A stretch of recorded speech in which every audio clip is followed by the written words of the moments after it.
Good day to all. வாங்க மேக்ஸை புரிஞ்சு படிப்போம்.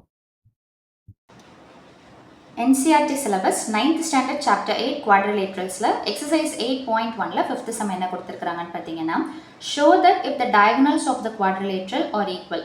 quadrilateral அப்படின்னா என்ன அர்த்தம்னு பார்த்தீங்கன்னா 4 sides இருக்கக்கூடிய எந்த ஷேப்பாக இருந்தாலுமே அதை quadrilateralனு சொல்லலாம். ஒருவேளை அந்த குவாட்ரிலேட்ரல் அது என்ன ப்ரூவ் பண்ணோன்னு பார்த்தீங்கன்னா if the diagonals of the quadrilateral இப்போது நம்ம எடுத்துக்கக்கூடிய 4 சைடட் ஷேப்டு ஃபிகருக்கு டயகனல்ஸ் ஈக்குவலாக இருக்குது.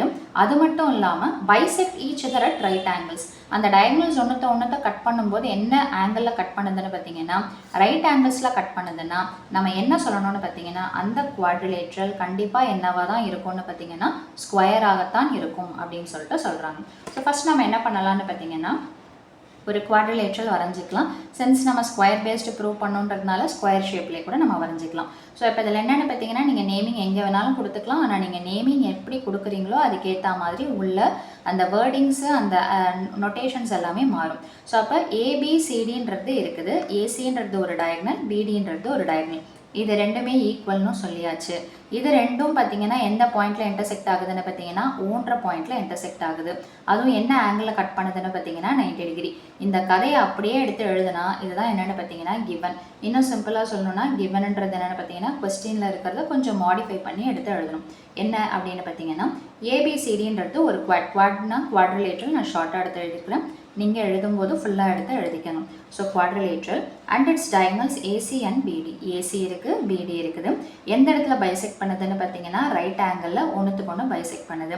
அதோட மீட்டிங் பாயிண்ட் என்னென்னு பார்த்தீங்கன்னா இந்த டயக்ராமை எக்ஸ்பிளைன் பண்ணுறது தான் என்னென்னு பார்த்தீங்கன்னா கிவன். அடுத்தது என்ன அப்படின்னு பார்த்தீங்கன்னா டு ப்ரூவ். என்ன ப்ரூவ் பண்ணணும்? இந்த குவாட்ரிலேட்ரல் ஏபிசிடின்றது ஒரு ஸ்கொயர் அப்படின்னு சொல்லிட்டு நம்ம ப்ரூவ் பண்ணணும். ஸோ அப்போ ப்ரூஃப் எப்படின்றத பார்ப்போம். மேலே இருக்கக்கூடிய ட்ரையாங்கிள் அதாவது ஏஓபி அப்படின்ற ஒரு ட்ரையாங்கிளையும் சிஓடி அதாவது இந்த ஆப்போசிட்டாக இருக்கக்கூடிய மேலே கீழே இருக்கக்கூடிய ட்ரையாங்கிளை எடுத்துக்கிறோம். ஸோ இந்த ட்ரையாங்கிளை பார்த்துக்கோங்க. ஸோ ஏஓபின்ற ட்ரையாங்கிளையும் சிஓடின்ற ட்ரையாங்கிளையும் எடுத்துக்கிறோம். ட்ரையாங்கிள்னு சொல்லும்போது நீங்கள் எப்படி வேணாலும் ஆல்ஃபபெட்ஸை ப்ளேஸ் பண்ணலாம். ஸோ இப்போ இதில் பார்த்தீங்கன்னா ஏஓன்ற இந்த சைடும் சிஓன்ற இந்த சைடும் ஈக்குவல். இங்கே பார்த்தீங்கன்னா இது பேரலல்ன்ற கான்செப்டில் வந்துருச்சுங்களா. அப்போது பேரலல் பார்த்தீங்கன்னா என்ன ஆகும்னு பார்த்தீங்கன்னா இந்த லைன்ஸ் இருக்குது. அவங்களே கொஸ்டினில் என்ன சொல்லியிருக்கிறாங்க அப்படின்னு பார்த்தீங்கன்னா டயகனல்ஸ் வந்துட்டு ஈக்குவல் பைசெக்ட் பண்ணுது அப்படின்னு சொல்லிட்டு சொல்கிறாங்க. அப்படின்னா என்ன ஆகுது? இந்த பாயிண்ட்லேருந்து ஏக்கும் ஓலேருந்து சிக்கும் ஈக்குவலாக தான் இருக்கும். பைசெக்ட்னா பாதியாக பிரிக்குதுன்னு அர்த்தம். ஸோ அப்படி பார்க்கும்போது இந்த ரெண்டு ட்ரையாங்கிளை நான் தனித்தனியாக எடுக்கும்போது ஏஓ எதுக்கு ஈக்குவலாக இருக்கும்னு பார்த்தீங்கன்னா சிஓக்கு ஈக்குவலாக இருக்கும். ரீசன் என்னென்னு பார்த்தீங்கன்னா diagonals bisect each other. So first point முடிச்சாச்சு. அடுத்தது பார்த்தீங்கன்னா இங்கே இருக்கக்கூடிய ஓன்ற ஆங்கிளும் இங்கே இருக்கக்கூடிய ஓன்ற ஆங்கிளும் ஈக்குவல். ரீசன் என்னென்னு பார்த்தீங்கன்னா இப்படி நம்ம மொத்த டயக்ராமை பார்க்கும்போது எப்படி ஆகுதுன்னு பார்த்தீங்கன்னா வெர்டிக்கலி ஆப்போசிட் ஆங்கிள்ஸ் அப்படின்னு சொல்லிட்டு சொல்கிறோம். ஸோ அப்போ வெர்டிக்கலி ஆப்போசிட் ஆங்கிள்ஸ் எப்படி இருக்கும்னு பார்த்தீங்கன்னா ஈக்குவலாக இருக்கும். எனக்கு இடம் பத்தலைன்றதுனால நான் ஷார்ட்டாக எடுத்து எழுதியிருக்கிறேன். Vertically opposite angles R equal அப்படின்னு ஃபுல் ஃபார்மேட்டில் எடுத்து எழுதுங்க. ஸோ அப்போது angle AOB is equal to angle COD. அடுத்தது என்ன சொல்லலாம் அப்படின்னு பார்த்தீங்கன்னா இந்த சைடு அதாவது ஓபின்ற இந்த சைடும் ஓடின்ற இந்த சைடும் ஈக்குவல். திரும்பவும் என்ன ரீசன்? அதே ரீசன் தான், கொஸ்டினில் கொடுத்துருக்கிறதே தான். டயகனல்ஸ் பைசெக்ட் ஈச் அதர் அப்படின்னும் போது இந்த டயகனல் ஓன்ற பாயிண்ட்டு பாதியாக ஈக்குவலாக பிரிக்குதுன்னும் போது ஓலேருந்து பிக்கு உண்டான டிஸ்டன்ஸும் ஓலேருந்து டிக்கு உண்டான டிஸ்டன்ஸும் ஈக்குவல். ஸோ அப்படி பார்க்கும்போது பார்த்தீங்கன்னா ஓபி இஸ் ஈக்குவல் டு ஓடி. ரீசன் என்னென்னு பார்த்தீங்கன்னா diagonals bisect each other. So அப்போது ஒரு சைடு ஒரு ஆங்கிள் ஒரு சைடு. ஸோ இந்த க்ரைட்டீரியன் படி நம்ம தனித்தனியாக எடுத்துருக்கக்கூடிய எந்த ரெண்டு ட்ரையாங்கிளும் நம்ம என்னன்னு சொல்லலாம்னு பார்த்தீங்கன்னா கான்குருவெண்ட் அப்படின்னு சொல்லிட்டு சொல்லலாம். கான்குருவெண்ட்னா அப்படின்னா என்ன அர்த்தம்? அப்போ இன்னொரு ஆங்கிள் சைட்ஸு எல்லாமே ஈக்குவல். அப்போ நம்ம யூஸ் பண்ணாத இன்னொரு சைடு என்னென்னு பார்த்தீங்கன்னா ஏபி. அப்போ இது ஏபினா இந்த இடத்துல என்ன வரும்னு பார்த்தீங்கன்னா சிடி. இது ரெண்டுமே நம்ம என்னன்னு சொல்லலாம்னு பார்த்தீங்கன்னா ஈக்குவல்னு சொல்லலாம். ரீசன் என்னென்னு பார்த்தீங்கன்னா corresponding parts of the congruence triangles are equal. So இந்த ரீசன் படி இந்த ரெண்டு சைட்ஸும் ஈக்குவல் அப்படின்னு சொல்லிட்டு எழுதிட்டு இதை ஈக்குவேஷன் 1ன்ற மாதிரி நம்ம ஃபிக்ஸ் பண்ணிக்கணும். ஸோ இந்த ரெண்டு ட்ரையாங்கிளும் கான்க்ருவெண்ட் அப்படின்றதுனால ஆங்கிள் ஓஏபியும் ஓசிடியும் ஈக்குவல்னு சொல்கிறாங்க. அப்போ ஓஏபி அப்படின்னா என்ன வருதுன்னு பார்த்தீங்கன்னா இந்த ஆங்கிள், அதே மாதிரியே பார்த்தீங்கன்னா ஓசிடினா சியில் இருக்கக்கூடியது. இது எப்படி வந்துட்டு ஈக்குவல்னு சொல்கிறோம் அப்படின்னு பார்த்தீங்கன்னா, இப்போ இது பேரலல் லைன்னு நம்ம கன்சிடர் பண்ணும்போது என்ன ஆகுதுன்னு பார்த்தீங்கன்னா, இந்த ஆங்கிளும் இதுவும் எப்படி வருதுன்னு பார்த்தீங்கன்னா ஆல்டர்னேட் இன்டீரியர் ஆங்கிள்ஸ். அப்போது பேரலல் லைன் டிரான்ஸ்வர்சல் லைன்ன்ற கான்செப்ட் படி பார்க்கும்போது alternate interior angles R equal அப்படின்னு சொல்லிட்டு நம்ம சொல்கிறோம்.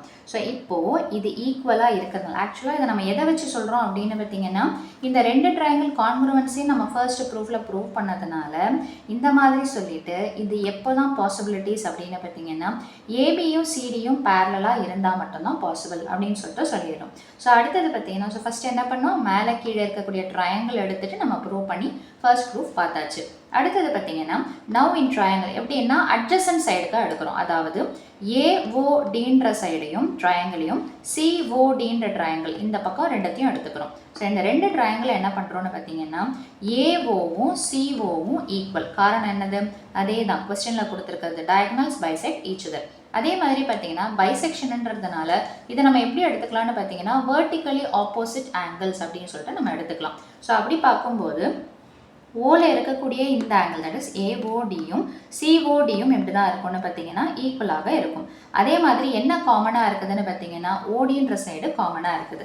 So according to side angle side criterion படி இந்த ரெண்டு அட்ஜசண்ட்டாக எடுத்துருக்கக்கூடிய ட்ரையாங்கிள்ஸும் எப்படி தான் இருக்கும்னு பார்த்தீங்கன்னா ஈக்குவலாக தான் இருக்கும், தட் இஸ் கான்க்ருவெண்ட்டாக இருக்கும்னு சொல்லிட்டு சொல்லியாச்சு.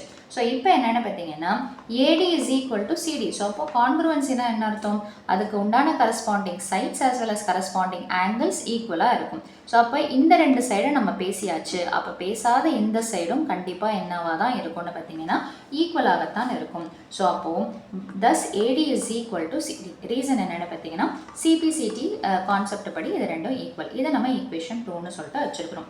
ஏற்கனவே ஃபர்ஸ்ட் ஈக்குவேஷனை நம்ம பார்த்ததை கம்பேர் பண்ணி பார்க்கும்போது ஏடி பிசிக்கு ஈக்குவலாகவும் ஏடி சிடிக்கு ஈக்குவலாகவும் இருக்குது. ஓகேங்களா? ஸோ அப்போ அதை ரெண்டுத்தையும் நம்ம கம்பேர் பண்ணும்போது என்ன ஆகுதுன்னு பார்த்தீங்கன்னா ஏடின்றது பிசிக்கு ஈக்குவல், அதே மாதிரி பார்த்தீங்கன்னா ஏடின்றது சிடிக்கும் ஈக்குவல். ஸோ இந்த மூணு சைட்ஸ் ஈக்குவலாக இருக்கும்போது ஆப்வியஸாக இந்த சைடு எப்படி தான் இருக்குதுன்னு பார்த்தீங்கன்னா ஃபர்ஸ்ட் ப்ரூஃப்ஸ் அந்த ஃபர்ஸ்ட் அண்ட் செகண்ட் ப்ரூஃபை நம்ம கம்பேர் பண்ணி பார்க்கும்போது 4 சைட்ஸ் ஈக்குவல்ன்ற மாதிரி கிடச்சாச்சு.